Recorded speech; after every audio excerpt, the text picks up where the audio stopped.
राधे राधे मेरी YouTube family. आज आप सभी के लिए लेकर आई हूँ श्री गणेश जी का प्रिय भोग मोदक की एक आसान सी रेसिपी। वैसे तो गणेश जी के जो प्रिय मोदक है वो बनाए जाते हैं चावल के आटे से, जिसके अंदर नारियल और गुड़ की स्टफिंग भरी जाती है। लेकिन आज आप सभी के लिए इतने बढ़िया मोदक की रेसिपी लेके आई हूँ कि एक बार बना ली ना तो हर साल गणेश उत्सव पे आप इसी रेसिपी को या इन्हीं मोदक को बनाना पसंद करोगे।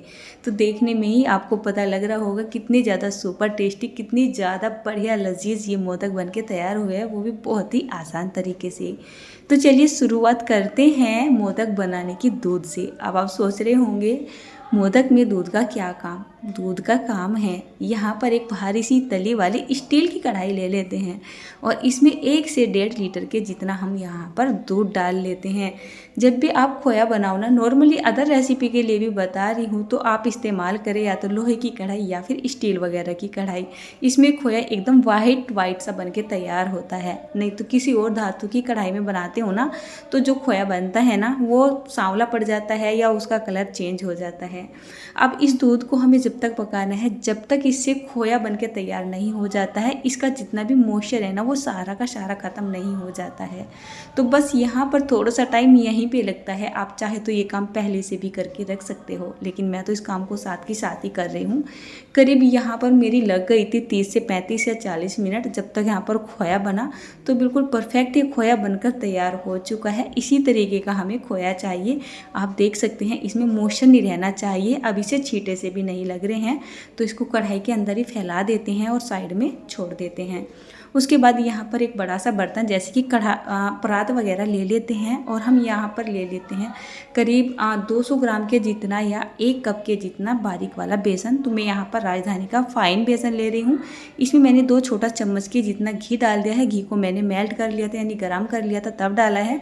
साथ ही साथ 1 टेबल स्पून के जितना मैंने ठंडा यानी कि चिल्ड दूध डाल दिया है। उसको बहुत अच्छे तरीके से हमें मिक्स कर लेना है। अब मिक्स करने के लिए आपको क्या करना है, अपने दोनों हाथों का इस्तेमाल करना है। तो सिंपली आपको अपनी हथेली ले लेनी है और हथेली के ऊपर इस मिक्सर को रखना है और इस तरीके से इसमें रगड़ा देना है।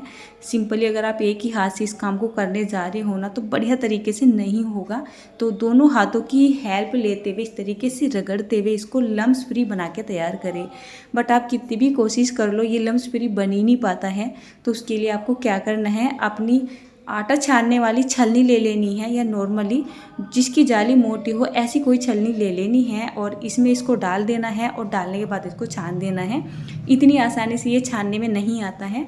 तो आपको क्या करना है, ऊपर से इसको इस तरीके से हाथों से रगड़ते जाइए और छानते जाइए, रगड़ते जाइए और छानते जाइए।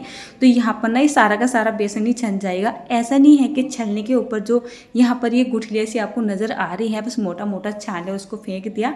तो आपने देखा छलनी में मैंने इस तरीके से हाथ से रगड़ते हुए सारा का सारा बेसन छान कर तैयार कर लिया है।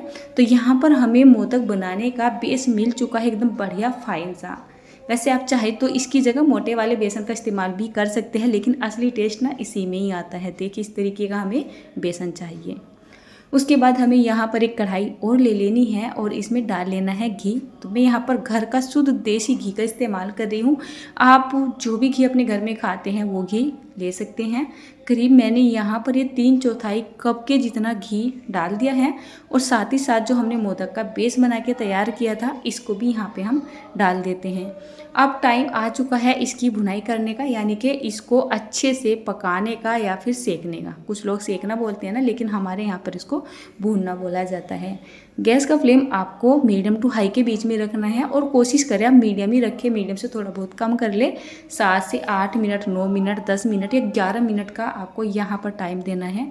इसको कंटिन्यू चलाते रहना है और इसको मतलब भूनते रहना है। अगर आपको ऐसा लगे ना आपके बेसन का टेक्सचर इस तरीके से नहीं आ रहा है, थोड़ा लिक्विडी सा नहीं हो रहा है, तो आप यहाँ पर थोड़ा बहुत बेसन और भी ऐड कर सकते हैं।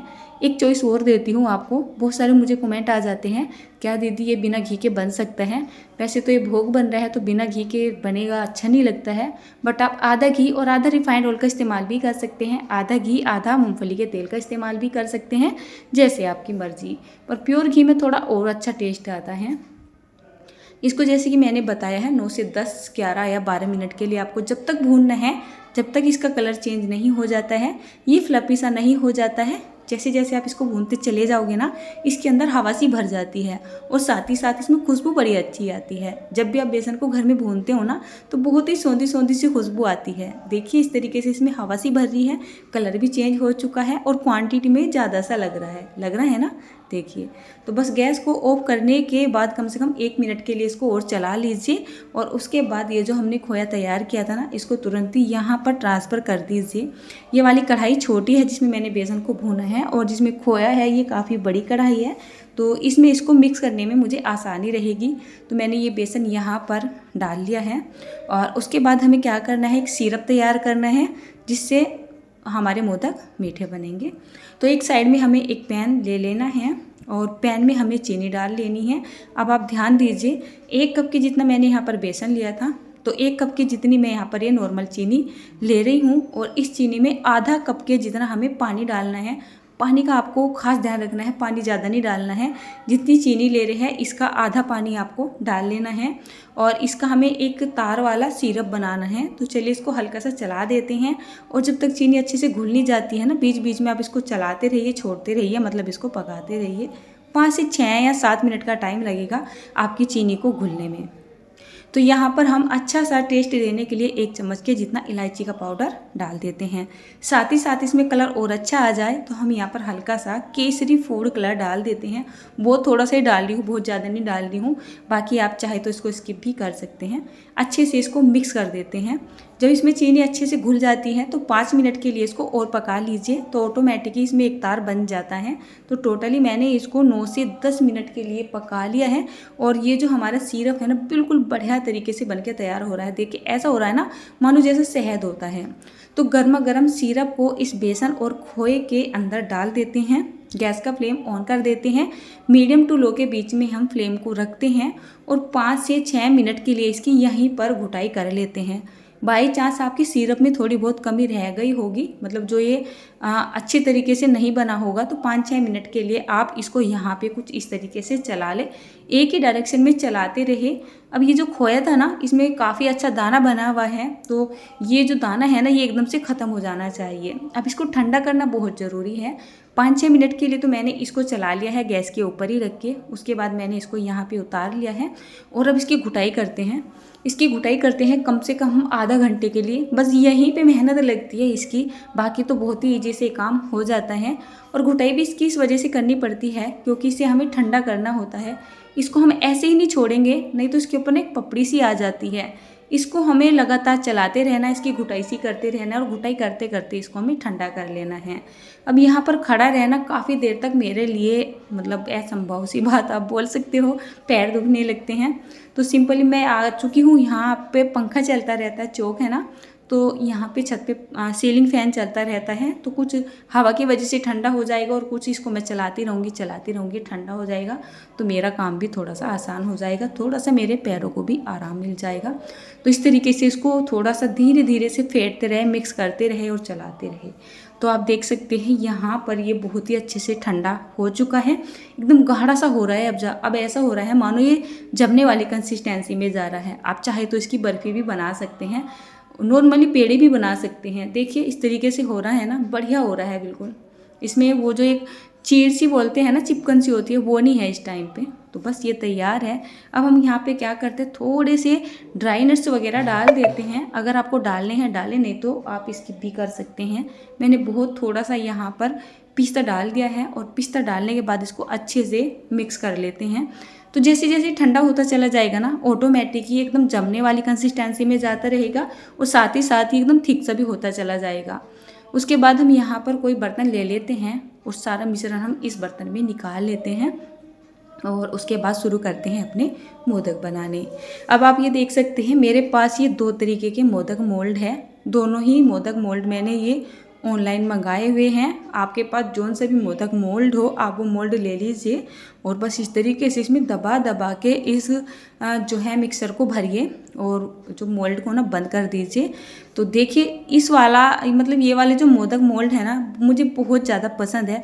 दूसरे वाला जो मेरा मोदक मोल्ड है ना वो आया तो इससे महंगा था, लेकिन उसमें मोदक की शेप छोटी रहती है और साथ ही साथ मतलब एकदम क्लियर निखर के नहीं आती है। और ये वाला जो मोल्ड है ना ये बहुत सस्ता भी है, ओनली 30 रुपये का मुझे मिल गया था। और इसमें जो शेप आती है ना मतलब बहुत ही ज़्यादा अच्छी आती है, अलग ही दिखाई देती हैं इसकी जितनी भी मतलब डिजाइन से होता है ना मोदक वाला, वो एकदम से अलग ही नज़र आता है। तो इसमें मुझे मोदक बनाने बहुत ज़्यादा पसंद है। 3 से 4 साल हो चुके हैं ये मोल्ड मेरे पास है और मैं इसको संभाल के रखती हूँ। जब भी गणेश जी के भोग के दिन आते हैं तो जब भी मैं जो है मोदक बनाती हूँ तो इसी वाले मोल्ड से बनाती हूँ। इसमें आप जो मिक्सर है ना उसको दबा दबा के भर दीजिए और उसके बाद इसको फिर से दबा के टाइट सा बंद कर दीजिए और जो इसमें एक्स्ट्रा आपका मिक्सर है उसको बाहर से मतलब निकाल दीजिए। और देखिए इसमें ना आसानी से डिमोल्ट हो जाते हैं, मतलब आसानी से इससे निकल जाते हैं। तो कितनी अच्छी शेप आ रही है, कितना प्यारा सा लग रहा है ये मोदक देखिए। और आपको बताऊं ये छोटे वाला मोल्ड नहीं है, ये काफ़ी बड़ा मोल्ड है। अगर लगा जाए तो मेरे ख्याल से ये 3 से 3.5 इंच की इसकी हाइट होगी मोल्ड की। इसमें मतलब नॉर्मली आप मोदक बनाओगे ना तो एक मोदक में से आप 3 मोदक तैयार कर लोगे और ये इतना बड़ा है कि इसमें एक ही मोदक बनता है। तो यहाँ पर देखिए मैंने सारे मोदक बना के कर लिए हैं तैयार। बहुत ही बढ़िया लग रहे हैं, जितने देखने में अच्छे लग रहे हैं उतने खाने में भी अच्छे लगेंगे। और दूसरा देखिए इससे बनाना कितना इजी हो रहा है। तो ये बन चुका है मेरा लास्ट मोदक। तो गणेश जी के दिन तो चल ही रहे हैं, आप भी इस तरीके के मोदक को अपने घर में बनाइए, सभी को बहुत ही ज़्यादा पसंद आएंगे। और लास्ट चलिए प्लेटिंग कर देती हूँ। देखिए कितने प्यारे प्यारे से लग रहे हैं, डिजाइन कितना निखर के आया हुआ है, साथ ही साथ कलर कितना अच्छा आया हुआ है। बस अगर आप थोड़ा सा फूड कलर लगा दोगे तो ऑटोमेटिकली आपकी किसी भी मिठाई का कलर एकदम निखर के आ जाता है। और अगर आप चाहते हो कि हमें कलर नहीं लगाना है तो आप कलर को स्किप भी कर सकते हैं, कोई फ़र्क नहीं पड़ता है। यहाँ पर केवल कलर निखरता है, टेस्ट में कोई फ़र्क नहीं पड़ता है। तो गणेश उत्सव में आप भी इन मोदक को अपने घर में बनाइए और श्री गणेश जी को भोग लगाइए। लगे ला रहे आपको एक मोदक में तोड़ के दिखा रही हूँ, देखिए कितना बढ़िया मोदक बना है, मुंह में जाते ही खुल जाने वाला। तो आज ये मोदक की रेसिपी आपको कैसी लगी कमेंट करके ज़रूर से बताइएगा। अपने अपने घरों में आप गणेश जी के लिए क्या भोग बना रहे हो ये भी बताइएगा।